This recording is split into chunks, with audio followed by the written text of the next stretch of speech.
Bonjour à tous et bienvenue dans l'épisode 5 du podcast. Aujourd'hui, nous allons explorer la question de l'assistanat digital. Quand l'administratif n'est pas notre tasse de thé, qu'on a besoin de soutien dans les tâches du quotidien ou qu'on veut créer un binôme solide pour le développement de son activité, l'assistanat digital peut-il être la solution? Je suis Marine, consultante RH et agitatrice de tes talents. Et aujourd'hui, j'accueille Isabelle, notre experte du jour. Et toi, prêt à déléguer? Pour le savoir, clique sur le lien du quiz en description. Bonjour Isabelle, bienvenue dans le podcast. Aujourd'hui, on va parler un petit peu de ton métier pour en savoir un peu plus sur ce que tu fais. Mmh. Est-ce que tu peux commencer par te présenter? Eh bien, bonjour Marine. Moi, je m'appelle Isabelle. Je suis ce qu'on appelle donc, communément assistante virtuelle. Mais, pour faire court, on va dire, j'ai remarqué que beaucoup d'entrepreneurs ne savaient pas trop ce qu'était une assistante virtuelle. Donc c'est pour ça que je préfère en fait, me présenter en tant qu'assistante indépendante digitale. Donc en fait, ce que fait une assistante, digitale indépendante ou une assistante virtuelle, c'est, d'aider les entrepreneurs qui n'ont plus de temps pour s'occuper, de leur cœur de métier ou, de faire grandir leur entreprise. Donc, je les aide je m'occupe de petites choses qui sont chronophages, qui leur prennent du temps, voilà, ou qu'ils n'ont pas envie de faire. Bien souvent, bon, quand on parle d'assistante, virtuelle, on dit: «Ah, c'est toi qui t'occupes de l'administratif?» J'ai envie de dire: «Oui, mais pas que». Je m'occupe de tout un tas d'autres choses aussi, mais ça, bon, je pense on va certainement le développer un petit peu plus tard. Donc, mon métier, pour résumer, c'est vraiment de libérer du temps de l'état d'esprit aux entrepreneurs pour, qu'eux aient le temps de s'occuper, de leur cœur de métier et de leurs clients pour faire grandir leur entreprise. Oui, oui, donc de libérer de la sérénité et de faire en sorte que le chef d'entreprise puisse se concentrer sur sa zone de génie en lui libérant de l'espace mental et du temps. Voilà, complètement, c'est tout à fait ça. C'est vraiment libérer de l'espace mental, libérer de la sérénité et le fameux temps qui manque à tout le monde pour pouvoir avancer. Ouais, très bien. Donc ça, c'est la présentation un peu, globale de ton métier, mais comme tu l'as dit, finalement, il y a un peu, autant d'assistantes que de missions qui peuvent être demandées par les clients puisque quand même, quand on est assistante virtuelle, assistante digitale, peu importe l'attribut qu'on va lui donner en tant qu'intitulé métier, mais ton cœur de compétence, ça va être aussi et surtout de t'adapter aux besoins de ton client pour aller au plus proche de, son quotidien, de ses missions, de, ce qu'il fait et de ce dont il a besoin. Voilà, c'est ça. En fait, on va dire, il y a autant d'assistantes virtuelles, de métiers d'assistantes virtuelles que d'assistantes virtuelles. Donc en fait, Mmh. chacune décide, soit de se spécialiser dans certains corps de métier ou alors de rester au contraire très généraliste. Ça, on va dire, ça dépend vraiment des personnes. Moi, pour ma part, je me spécialise, on va dire, c'est pas vraiment de la spécialisation, mais c'est vrai que j'axe plus sur tout ce qui est administratif parce que, j'ai été assistante, administrative, assistante commerciale, assistante export. En fait, j'ai fait beaucoup, beaucoup de métiers d'assistante différents et c'est vrai que l'administratif, c'est quelque chose qui me plaît et c'est vrai que les gens, se me regardent avec des grands yeux quand je dis ça, disent: «Quoi, l'administratif te plaît?» Je dis: «Oui, oui, ça arrive, il y a des gens à qui ça plaît». Donc c'est vrai que c'est une des cordes que j'ai à mon arc, l'administratif. J'aime aussi beaucoup, faire, des visuels, donc des visuels de tout genre, des couvertures Facebook, des bannières, des petits logos, plein de choses comme ça. Les fameux visuels qu'on trouve aussi sur, toutes les publications, les carousels, toutes ces choses-là, et des visuels après, qui sont plus, destinés à support papier ou, comme des cartes de visite, comme des e-books aussi. J'en fais pas mal et j'aime bien ça aussi. C'est vrai que c'est quelque chose qui est assez demandé, et ma troisième corde, c'est, le montage vidéo. Parce que j'ai toujours adoré monter les vidéos. Je le faisais déjà pour moi-même, avec les vidéos, familiales et c'est vrai que c'est quelque chose qui me plaît énormément. J'adore le format vidéo et de partir d'une vidéo complètement brute et de finir sur quelque chose de sympathique à regarder, pas trop long, devant laquelle on s'endort pas. C'est vrai que c'est quelque chose qui me plaît. Donc moi, j'axe vraiment on va dire ma communication sur ces 3 axes-là. D'autres filles font plus du petit community management, ce qui n'est pas du vrai community management parce que là, c'est pareil, il faut bien faire la différence entre l'assistante virtuelle et le community manager, comme on fait la différence entre l'assistante virtuelle et les graphistes et les monteurs vidéo. Parce que voilà, on a d'un côté les spécialistes et de l'autre côté, nous qui sommes plus Polyvalent. généralistes, polyvalentes. Voilà, tout à fait. Mmh. OK, super et si tu pouvais, peut-être, décrire à quelqu'un qui, a du mal à comprendre: Ouais, mais l'administratif, moi, j'en fais pas tant», qu'est-ce qui se cache derrière ce grand mot administratif? Hem, je sais pas si on prend l'exemple, par exemple, je sais pas, d'un coach qui n'a pas beaucoup de comptabilité à faire, peut-être comparativement à quelqu'un qui ferait de la vente de produits, qui aurait beaucoup plus de comptabilité à faire. Quelqu'un qui a jamais été en contact avec une assistante administrative, comment tu définirais la partie administrative de ton métier? Sur quoi tu pourrais, vraiment aider cet entrepreneur? Il y a pas mal de choses, encore une fois, c'est vrai qu'il y a beaucoup, beaucoup de choses. L'administratif, en règle générale, la prestation de base dont on peut, parler tout de suite, c'est tout ce qui est la facturation et les devis. Donc rien que ça déjà, ça permet d'enlever une bonne épine du pied, parce que c'est quelque chose que tout le monde est amené à faire, qu'on soit coach, qu'on vende des produits ou des services, ça c'est quelque chose qui est nécessaire. Après, il y a toute une partie qu'on voit pas, notamment pour les formateurs et là, c'est un client que je suis en train avec lequel je suis en train de négocier, qui lui a besoin de quelqu'un pour s'occuper de tout l'administratif, mais de ses dossiers, de ses dossiers, les fameux dossiers Calliope Mmh. qui sont apparemment, très, très, très C'est lourd? chronophages et puis qui prennent beaucoup de temps, qui sont très lourds et bien souvent, qui voilà le moi mon futur client formateur n'a pas que ça à faire. Il dit: «Moi je veux m'occuper de ma formation». Il dit: «Les tout ce qui est l'administratif, tout ce qui est gérer ces dossiers-là, en plus il y a beaucoup de choses à remplir, donc non ça c'est hors de question, j'ai pas du tout envie de le faire». Il sait que c'est nécessaire, il sait qu'il y a besoin de le faire, mais voilà, il a pas envie de le faire, il préfère déléguer ça à quelqu'un qui, voilà, qui aiment ça ou dont c'est le métier. Bien sûr. Après, il y a aussi toute la partie que chaque entrepreneur a besoin de faire. Donc, les déclarations, quand on a la TVA, déclaration de TVA, les déclarations de à l'URSSAF, de chiffre d'affaires, simplement ce qu'on fait tous. Donc, ça aussi, ça peut être quelque chose qui est parfaitement délégable. Par contre, là où je voulais ajouter un petit bémol, c'est tout ce qui est la comptabilité pure. Ça, on n'a pas le droit de le faire, c'est réservé aux comptables.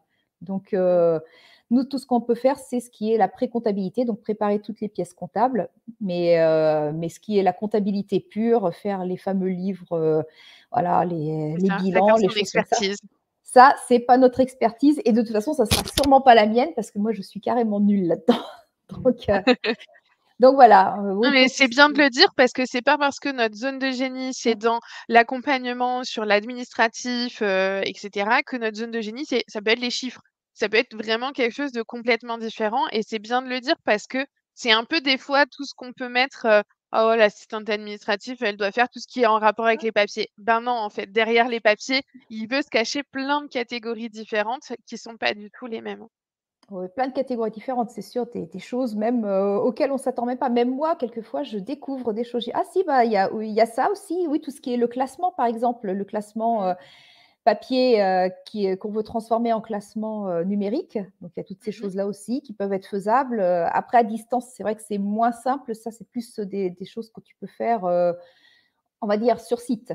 Donc qui sont pas vraiment du domaine de l'assistante, digitale, mais qui, voilà, qui peuvent être faits aussi, tout ce qui est le classement. Après, aussi organiser des Google Drive, des choses comme ça. Tout ça, ça fait partie aussi du domaine, on va dire, de l'administratif, qui n'est pas vraiment Ouais, purement du marketing. ouais, ouais, bien sûr. Et donc justement, tu nous parlais de l'éventail des tâches, que peuvent prendre, en charge, l'assistante.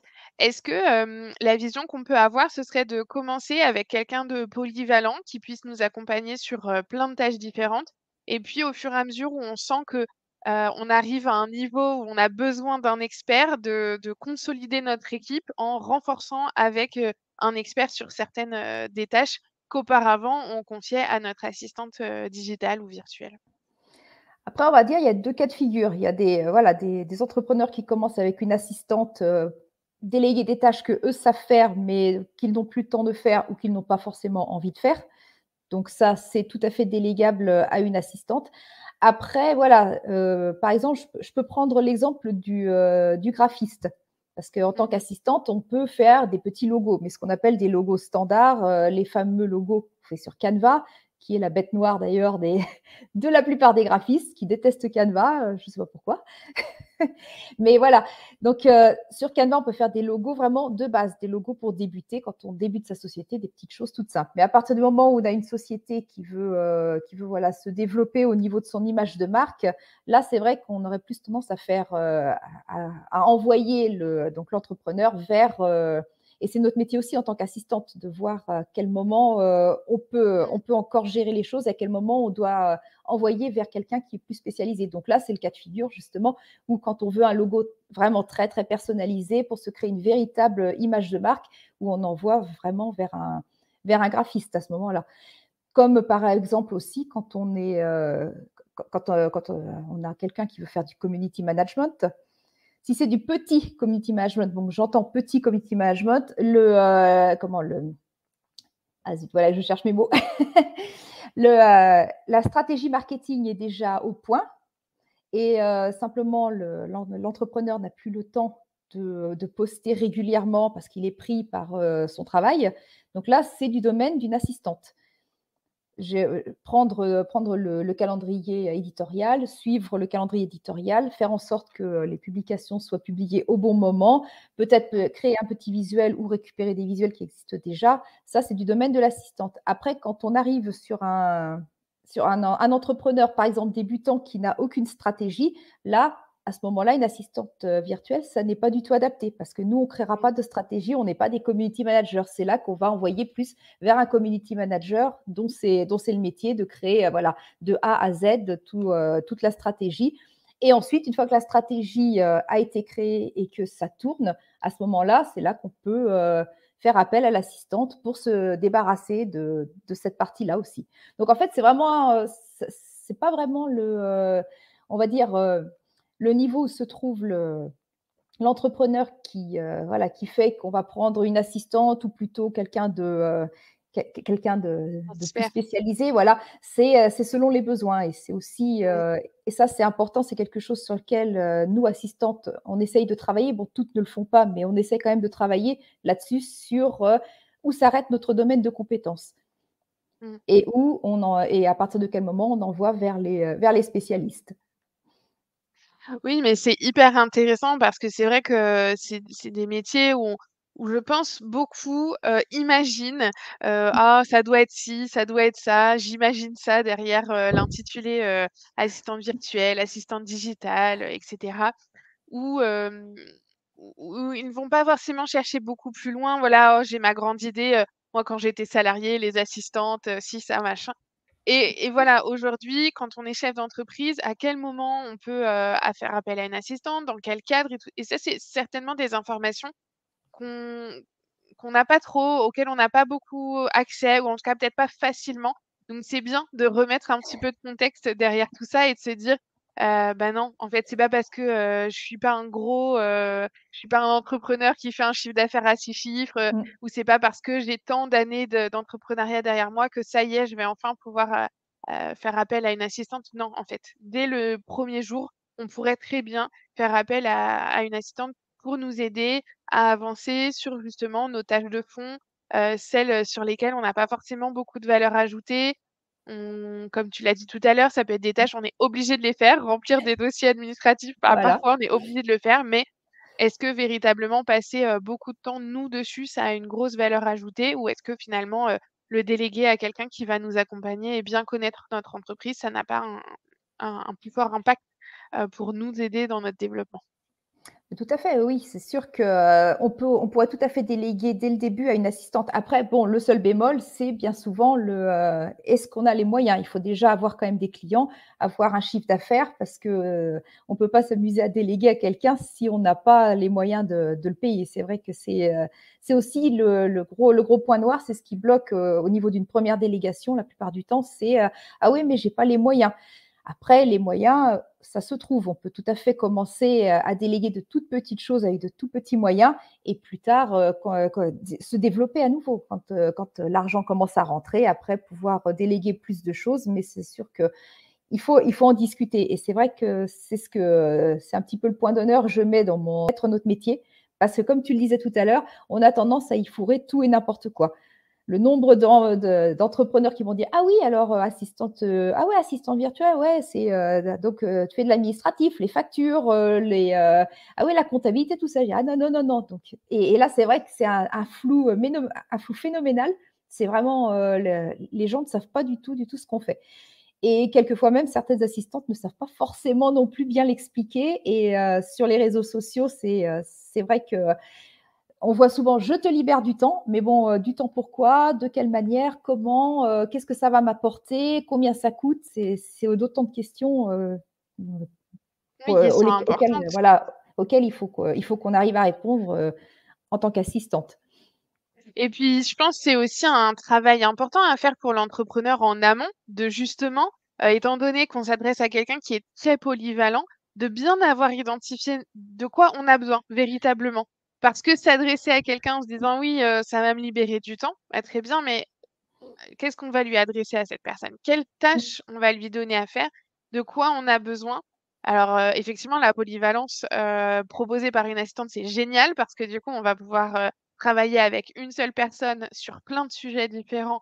Par exemple, toi, tu proposes, le montage vidéo, l'administratif, on va pouvoir travailler avec une seule et même personne sur plein de sujets. Qu'une fois qu'on a noué la confiance, Mmh que mh. la personne, elle va bien connaître notre business. Donc tout ça, c'est vraiment des gros avantages.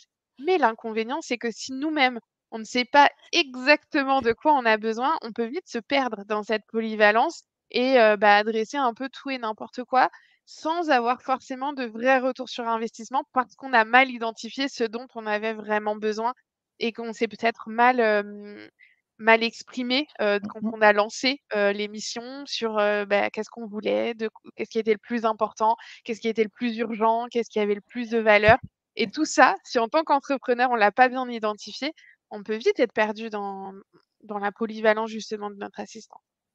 Oui, tout à fait, ça c'est sûr et c'est le cas, on va dire, de 80 des gens. Je déléguerais bien quelque chose, mais oui d'accord, mais vous voulez déléguer quoi? «Bah, je sais pas, qu'est-ce que vous pouvez faire?» Je dis: «Bah, je sais pas, qu'est-ce qui vous prend du temps?» et c'est vrai que c'est tout un dialogue quand on fait un appel découverte, c'est vrai que Ouais. quelquefois on dit 30 minutes, mais quelquefois ça prend beaucoup plus de temps, ne serait-ce que pour arriver en fait, à mettre la personne en face de ses besoins. Parce que les besoins souvent Oui. ne sont vraiment pas du tout identifiés et «Si, si, j'ai besoin de quelqu'un. Oui, ah, c'est chouette, on va libérer du temps, qu'est-ce que tu fais?» Je dis: «Ben, je peux faire plein de choses». Bon, après il y a des je vais te dire: «Qu'est-ce que je fais pas?» déjà, voilà et après, oui, il y a des choses que je peux faire, mais toi, c'est quoi les besoins? Ah bah, je sais pas trop et c'est vrai que c'est très, très flou de ce côté-là et c'est important à ce moment-là d'avoir un dialogue avec la personne Mmh. pour, justement identifier tous ces besoins-là. C'est ça. Un discours vraiment honnête, transparent pour que, bah, justement l'entrepreneur puisse, s'y retrouver finalement au milieu de la palette de compétences qu'on peut lui mettre à disposition quand on est assistante. Tout à fait. Bah, souvent, en fait, ça part, moi, quand je dois déterminer, les besoins de quelqu'un, bien souvent, je pars sur le principe: «Qu'est-ce que, tu n'aimes pas faire?» du tout. Vraiment la grosse épine du pied. Bon, certains disent: «Oui, la vente, bon, bah, ça non, ça je peux pas faire parce que je suis pas commerciale». Mais ensuite, à force de creuser, on arrive à trouver. Au final, Mmh. on finit par trouver le besoin, mais des gens qui arrivent en sachant exactement ce qu'ils vont nous faire faire, il y en a très, très peu. C'est là qu'on voit Oui. que finalement la délégation, c'est pas du tout dans les mœurs encore. Oui, bah, en même temps, hein, c'est aussi pour ça que je suis là, pour à un Mmh, moment donné épauler voilà. dans ce c'est un peu cette brume, hein, finalement qui entoure, la délégation, pour que ça se passe bien, pour bien avoir prévu son projet en amont, Mmh, et puis pour, pouvoir, le mener jusqu'au bout. C'est un parcours, c'est un projet en tant que tel, hein, finalement, donc il mmh mh. faut prendre Tout le à temps fait. d'y réfléchir, aussi. Et mmh et je voulais rebondir sur quelque chose que tu as dit où toi tu poses la question sur, qu'est-ce que vous aimez pas faire? Et on va voir si je peux le faire à votre place, mais on peut aussi se poser d'autres types de questions comme qu'est-ce qui prend le plus de temps? Ou, qu'est-ce qui, n'a pas besoin d'être fait par le chef d'entreprise? Voilà Et où aussi, là ouais. où il y a pas de valeur ajoutée finalement, que Mmh. ce soit une personne ou une autre qui le fasse, on arrive au même résultat. Sur quoi aussi on peut perdre, du temps parce qu'on sait le faire, mais pas très efficacement, donc on déteste pas le faire, mais on n'est pas très efficace dessus. Ça peut aussi être une solution, de question à se poser. Est-ce que tu as peut-être d'autres exemples, qui pourraient, faire réfléchir un petit peu nos auditeurs sur les tâches qu'ils pourraient, déléguer à un jour? Bah, je crois que oui, on a plus ou moins fait le tour un petit peu de tout ce qu'on peut leur demander. Voilà, ce qu'ils n'aiment pas faire, Ouais. ce qu'ils voudraient faire, mais dont ils n'ont pas encore les capacités. Des choses qu'ils ont envie de faire, je vois souvent le montage vidéo. On voit très, très souvent des posts qui circulent. Oui, le montage vidéo, c'est génial, c'est le truc à la mode en ce moment, c'est ce qui marche le mieux sur les réseaux. Mais quand on arrive en face, on se dit: «OK, d'accord, déjà se filmer, c'est difficile. Après, monter une vidéo, bah, ouais, mais on fait ça comment? On suit des tutos, mais les tutos, c'est une catastrophe. Ça prend un temps fou, donc des Mmh. gens qui peuvent justement, être freinés à cause de ça, d'avoir quelqu'un qui est capable de le faire, sans que ça coûte un bras aussi. Parce que c'est vrai qu'un monteur vidéo, c'est bien, mais bien souvent, ça coûte très cher parce que monter des vidéos, c'est aussi très long. Donc, quand on va avoir du travail de qualité, c'est vrai que quelque part, il faut le payer. Donc, oui, on peut dire, voilà, quand on n'a pas la capacité de faire quelque chose et qu'on n'a pas le temps ou l'envie d'apprendre à le faire, ça peut être aussi un axe sur lequel on peut Oui. aller, mais Et on revient un peu à une question, fondamentale quand on pense, délégation, c'est, se former ou déléguer. mmh, Comment est-ce qu'on fait ce choix, finalement? Et souvent quand on me pose, moi, la question de, «Qu'est-ce que tu conseilles? Est-ce que je dois me former ou est-ce que je dois déléguer?» Ma réponse est bien souvent, calcule l'investissement pour l'un et l'investissement pour l'autre. Et finalement, voir un petit peu qu'est-ce qui est le plus rentable parce que, se former, c'est super, mais d'un autre côté, ben, il faut mmh, payer, la formation qui va nous permettre de se former. Il faut s'entraîner. Parfois, il faut aussi, payer des outils, aussi. sur lesquels on va devoir travailler, hein, Mmh parce mh. que tout n'est pas, en du contenu gratuit, utilisable, à l'infini, et cetera. Et puis compte aussi toutes les heures sur lesquelles, oui, tu vas, peut-être, effectivement, si on reprend le montage, vidéo, monter Mmh. tes vidéos, mais qui vont peut-être te prendre 2 à 3 fois plus de temps qu'une personne qui maîtrise déjà le sujet parce que tu es toujours en train d'acquérir la compétence.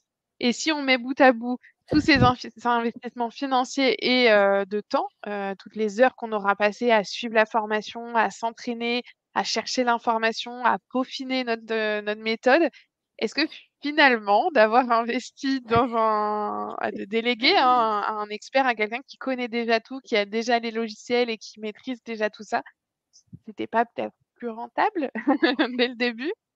Et finalement, ça répond directement à la question. De toute façon, c'est sûr que, voilà, de prendre quelqu'un qui sait faire, forcément, ça va coûter, moins cher, en argent et en temps parce que, ben, comme on dit, hein, le temps, c'est de l'argent. Donc, c'est vrai que, de tout ça quand on met tout ça bout à bout, effectivement, c'est un très bon argument. Oui. Et ça veut pas dire qu'on maîtrisera jamais le sujet parce qu'en fait, devoir, discuter avec son prestataire, de ces sujets-là, de ces compétences-là, ça nous fait forcément quand même monter en compétence sur, Mmh, la thématique parce qu'il faut bien qu'on se comprenne, il faut bien qu'on donne les consignes, il faut bien que, on ait quand même un petit peu, les bases du sujet. Voilà, si quelqu'un t'envoie juste une vidéo brute sans te dire ce qu'il veut en faire à la fin, mmh mh. tu arriveras pas à répondre à son besoin. Il faut, avoir des consignes, il faut savoir vers où on va et cetera.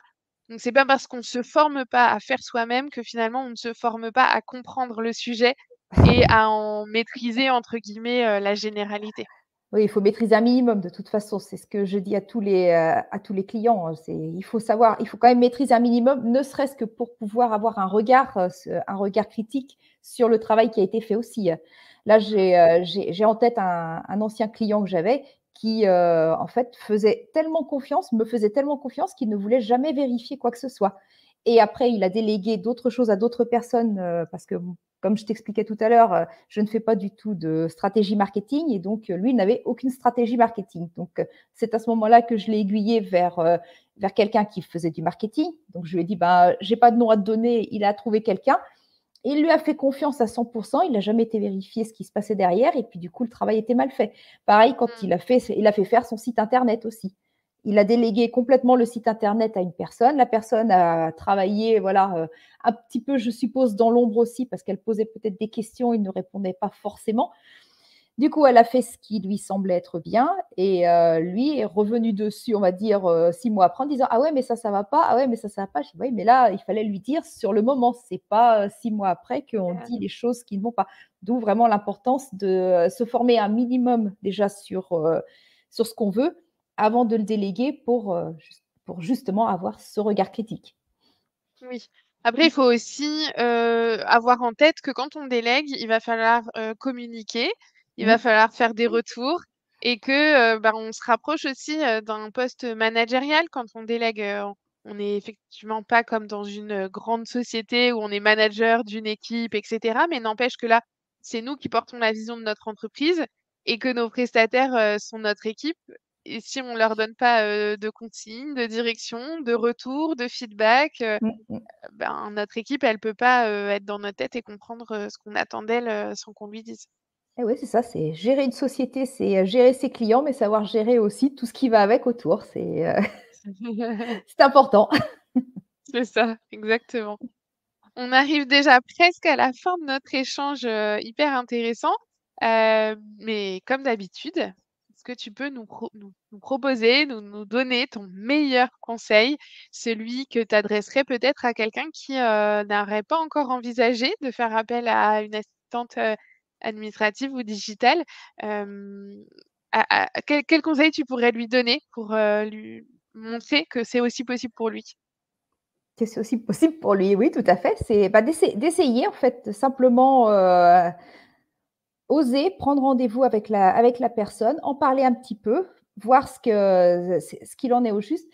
Parce que c'est vrai que beaucoup de gens disent: «Ne moi je peux pas parce que pour le moment je dégage pas de chiffre d'affaires». Donc là, dans ces moments-là, effectivement, il y a pas du tout de possibilité de faire quoi que ce soit. Mais dès qu'on commence à dégager du chiffre d'affaires et qu'on se rend compte que finalement, on aimerait bien aller plus loin, mais qu'on en est empêché parce que, telle ou telle petite chose, voilà, elle est obligatoire, on est obligé de les faire. C'est à ce moment-là qu'il faut commencer à y penser et surtout se renseigner, regarder parce que, même si on a l'impression que c'est pas du tout faisable, que ça va coûter trop cher, que, on peut pas laisser les rênes des petites rênes de son entreprise à quelqu'un qu'on ne connaît pas du tout, il faut tenter, il faut essayer plusieurs personnes, pas forcément s'arrêter à la première, en essayer plusieurs parce que ce qui est important aussi, c'est que ça doit être un feeling. On est censé travailler ensemble, donc être au même niveau, être à égalité, travailler main dans la main pour justement faire grandir cette entreprise. Donc ce qui est important, c'est vraiment, voilà, d'avoir avant tout un feeling. Les compétences, de toute façon, tout le monde en a des compétences, même si on les a pas, on peut les apprendre, ça s'acquiert. Même moi, en tant qu'assistante, il y a des choses que je ne sais pas faire.